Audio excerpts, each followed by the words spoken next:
Bentrovati a tutti, questa è l'ultima giornata che trascorriamo insieme all'artista Angelo Titonel. Insieme abbiamo avuto una settimana molto bella e deliziosa perché ci siamo raccontati della vita, delle opere e tutto il percorso formativo. Siamo arrivati nell'ultima puntata dove ci siamo lasciati col tema del vincitore, che è uno dei suoi cavalli di battaglia, nel senso che il tema del vincitore è un tema olimpico.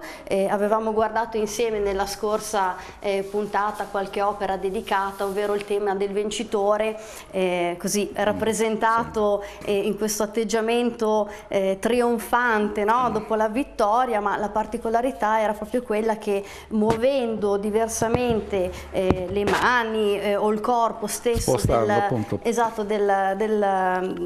figura da un taglio differente, era diventa possibile ricostruire e rivisitare in modo diverso la stessa opera, quindi rivederlo appunto da l'atleta nuotatore, diventa nuotatore, diventa tuffatore, esatto, quindi e dicevamo appunto che questo tema è stato poi occasione di una mostra realizzata a Losanna al Museo Olimpico, il CIO appunto, dove abbiamo anche un'immagine qui dove c'è una parte, un particolare della mostra sotterranea tra l'altro, perché come raccontavamo il Museo del CIO di Losanna è tutto interrato per lasciare esteticamente al massimo i pregi della natura, e quindi tutto quello che è la biblioteca, l'auditorium e le mostre sono state raccolte nei sotterranei. Questo è un particolare della mostra del 2005, se non erro, no? 2005, dove è stato invitato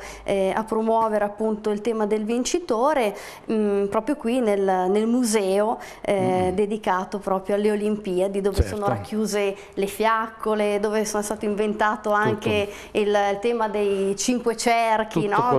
Dal barone Pierre de Coubertin. Tutto quello inerente alle Olimpiadi moderne. Esatto, quindi il tema del vincitore, e poi che chiude anche questo un capitolo, no?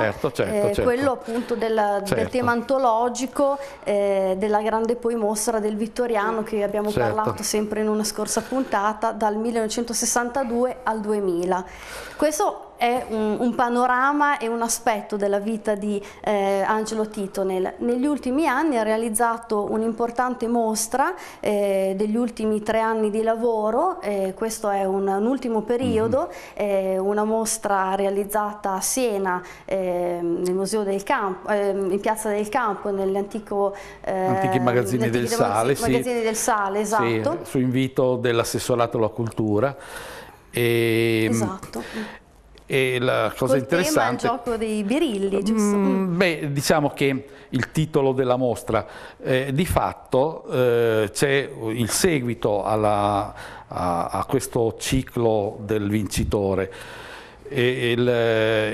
L'atleta alza la mano e il particolare della mano è quel che porta poi a questo nuovo lavoro proprio sulla mano, la mano che diventa manichino eccetera, e diventa attrice, perché la mano è un arto con un'espressione particolare, la mano indica la personalità di chi la possiede.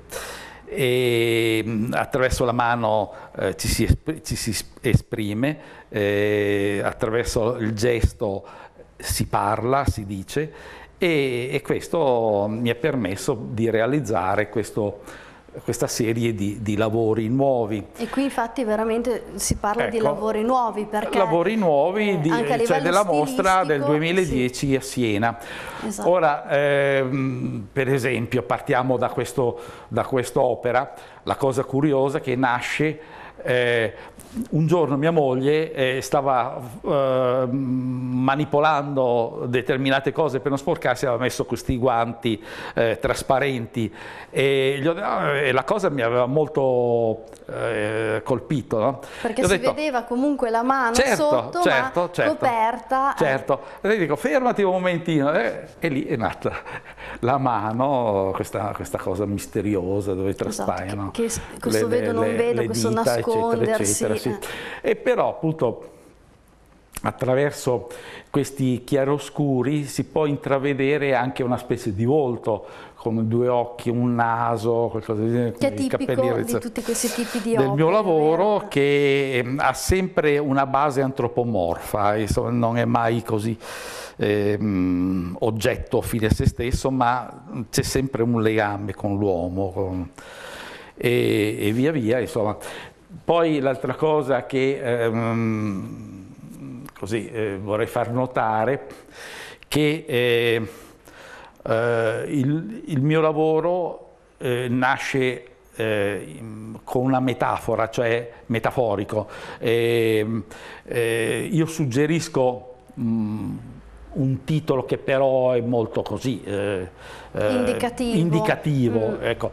La realtà del in quadro realtà poi è sta dietro e uno se la deve leggere. Io non voglio suggerirla, voglio che ognuno, attraverso la propria sensibilità, la propria cultura, la propria visione che ha anche delle cose, come recepisce la cosa, abbia un suo modo di leggere l'immagine che io propongo così. Tanto è vero che alcune opere, per esempio la cattedrale, no? O piuttosto che sempremani artefatte, no? Certo, che riproducono per esempio delle finestrelle, ecco, poi questa gotiche. C'è la figura, il volto positivo e l'altro volto negativo, e l'altro negativo, che è sempre la stessa immagine, però in positivo e negativo. Anche questo è un po' un tema rinascimentale che ritorna, no? La virtù contro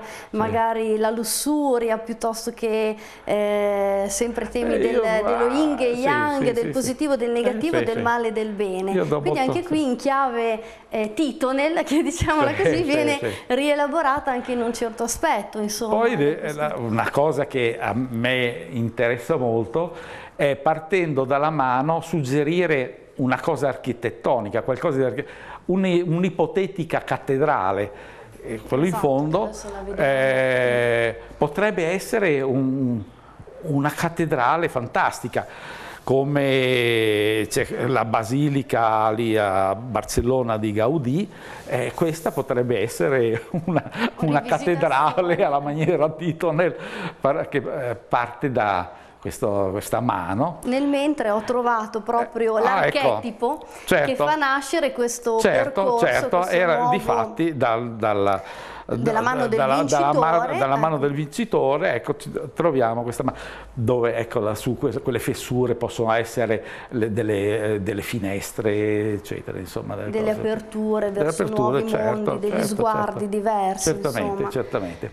E questa è una mostra che, insomma, è stata molto apprezzata nel 2010, perché è stata anche un po' una novità, questo gioco dei birilli, che era proprio il nome, il tema della mostra, ha individuato un titolo nuovo, perché diciamo che in segno espressivo è sicuramente una novità, ma poi anche con temi ricorrenti, come per esempio la Madonna senza volto, che ricorre comunque il fatto del non volto. Questa no? Madonna misteriosa.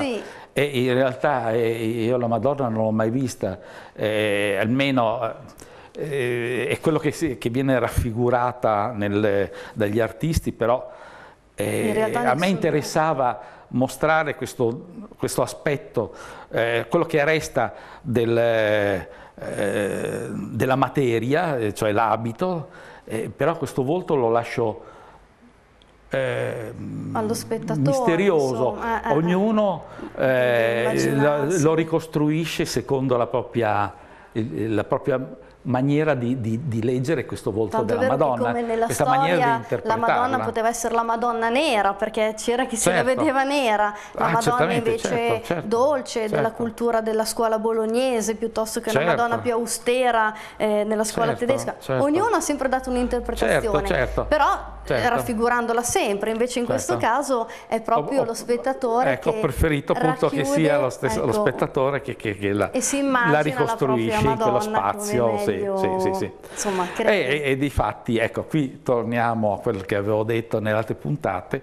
il mio interesse legato alla metafisica, al surreale, al concettuale. Infatti anche lo sfondo sempre nero lascia sempre un po' di mistero, un po' di sì, dove il soggetto è il vero l'attore, quindi parla, è quel che io voglio prendere 2 o 3 di questi, ecco, vedi, da far vedere, insomma, perché chiaramente tutto era impossibile mostrare, però anche qui ritornano questo i temi. lo chiamo il castello, dove questo dito diventa il ponte levatoio, sale. Il movimento con le cupole e sempre queste feritoie, queste aperture. Poi invece entriamo qui nell'urlo, l'urlo può darsi? L'urlo, giusto? Questa è l'opera l'urlo. Quel buco che è come una bocca aperta. Una valvola di una uscita, l'urlo. Quindi attraverso la mano. Le dita sono i capelli al vento. Ecco, questo è un altro tema di nicchia. Aspetta, questo ecco, io lo chiamo la chiesa, dove il dito è il grande campanile. Ecco. E le sue cupole, no? Tonde veneziane, no? Qui c'è il richiamo un po' veneto che torna, di San Marco, forse. Ecco, queste sono le cose misteriose, dove le finestre sono coperte, quindi non si vede l'esterno, e le figure che camminano, che passano in questa stanza buia, sono coperte loro stesse, quindi non si vede il volto di queste figure. In noi quindi sono queste immaginare chi si nasconde. Chi si nasconde dietro queste cose. Questo chiamo appunto chi c'è dietro, adesso non ricordo bene il titolo, no, non ho qui il titolo, avevo modo sotto il saio, ecco, sotto il saio, quindi si suppone che ci sia una figura nascosta. Sono queste cose misteriose.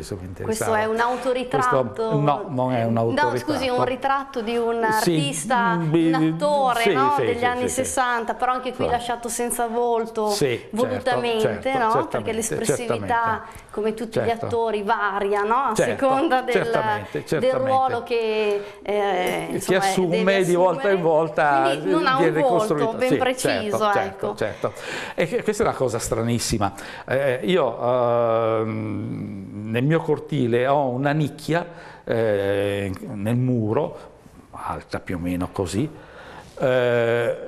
dove qualcuno ha depositato una rivista dove c'era questo e uscendo dallo studio ho visto questa cosa e dico: ma guarda che cosa strana. E allora ecco, mi ha suggerito questo quadro, come fossero non so, un palazzo eccetera, e in primo piano questo volto visto di sghembo accartocciato, che fa questo sorriso, questa risata mefistofelica, diciamo. Questa è una cosa così, questa casetta che chiamo la casa del poeta, dove il poeta non c'è, perché quello che è rimasto è il vuoto, e sopra insistentemente passa il jet che lascia questa scia di vapore. È un'altra cosa bellissimo, veramente curiosa, affascinante.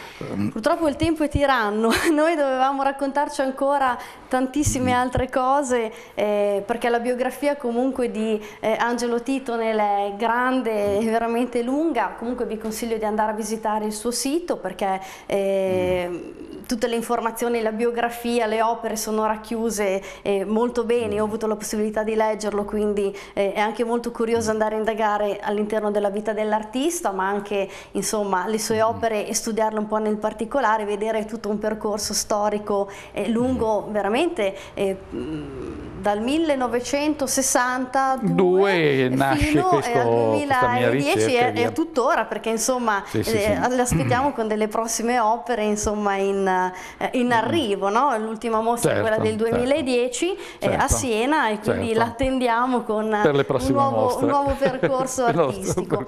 La settimana con l'artista Angelo Titano si conclude qui. Io voglio ringraziare enormemente per la disponibilità del locale, insomma degli ambienti che si prestano, è quello della Bottega Gollini con Luigi, che è un nostro caro amico che, amante dell'arte come noi, ci dà la possibilità di interfacciarci e di parlare comunque di arte sempre e comunque, perché è importante non, almeno secondo il mio parere, non accantonarla, ma rimanere sempre viva dentro di noi, perché esprime dei concetti fondamentali e fa vivere anche la vita probabilmente con una sensibilità diversa. Poi a tutti l'invito di avvicinarsi al mondo dell'arte. A mia volta, volta devo ringraziare Luigi Foschini per la sua gentilezza, per l'ospitalità che ci ha dato. La gentilezza che poi nasce non solo dall'amicizia, ma per l'interesse stesso per l'arte, e col quale ogni tanto così ci incontriamo, parliamo, discutiamo, magari abbiamo dei modi di leggere un certo lavoro in maniera differente, però diventa interessante. Ma è bello anche dell'arte, creare discussione, creare vitalità. Adesso io voglio concludere questa puntata in modo un po' diverso. Da buon veneto, che è di origine Angelo Titano, io ho preparato 2 prosecchi della Valdobbiadene e voglio concludere questa puntata così, con un piccolo brindisi da fare insieme. E spero che nel frattempo non si sia scaldato, perché è importante bere il prosecco sempre ghiacciato. Allora un brindisi, poi io spero di rivederla presto in una nuova occasione e magari parlare sempre insieme di arte. Noi invece ci rivediamo qui la prossima settimana con un nuovo artista per un nuovo percorso dedicato tutto all'arte qui dalla Bottega Gollini di Imola. Un grazie infinito e alla prossima puntata. Grazie. Evviva.